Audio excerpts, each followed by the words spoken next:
everyone, and welcome back to the Crimson coverage. I'm your host, Sneha Subramani. We hope you had a fantastic spring break, and we're happy to be back bringing you the biggest campus stories from this past week. Lucy Foster was the first black student to enroll at UA in 1956, but was almost immediately expelled due to anti-integration riots on campus. In 1988, UA annulled her expulsion and she came back to get her master's degree. Then in 2019, UA gave Lucy an honorary doctorate in education. On March 2nd, less than a week after the university dedicated Author and Lucy Hall in her honor, Lucy died at the age of 92. UA held a memorial service for Lucy on March 24th in the Foster Auditorium.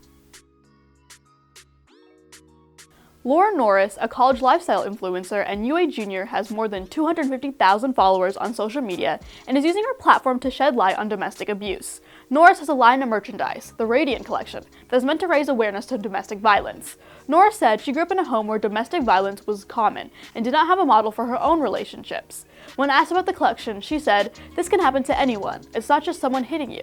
It's someone stalking you or giving you threats or isolating you from other people. That is all domestic violence and abuse to you."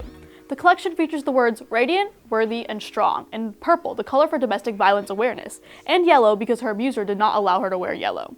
A portion of the profits from this collection will be donated to the Turning Point, a local organization that provides service to victims of domestic violence and sexual assault.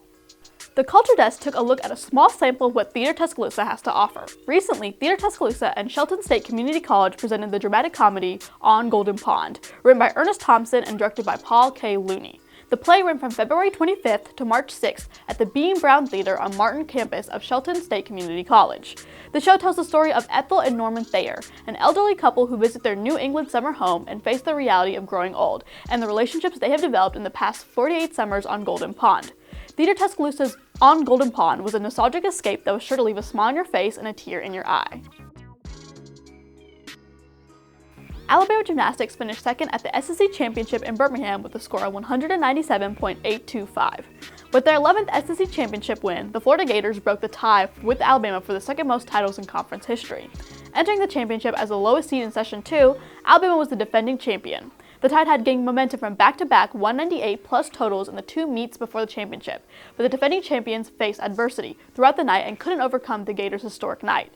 A large part of the adversity was due to Alabama senior Sneha Mitchell, a mainstay in the Tide's floor exercise lineup, faced an Achilles injury during practice.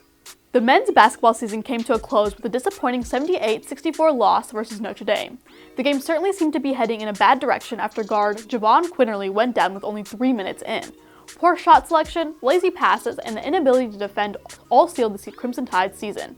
Looking back at the season, there are plenty of positives. Alabama had the #1 strength of schedule in the country and held its own with some of the best. Ultimately, inconsistency is what hurt the Tide the most. In a press conference, Coach Nate Oates said, "Overall, I'd say we had a successful season, just a little disappointing end and a little inconsistent to be honest with you.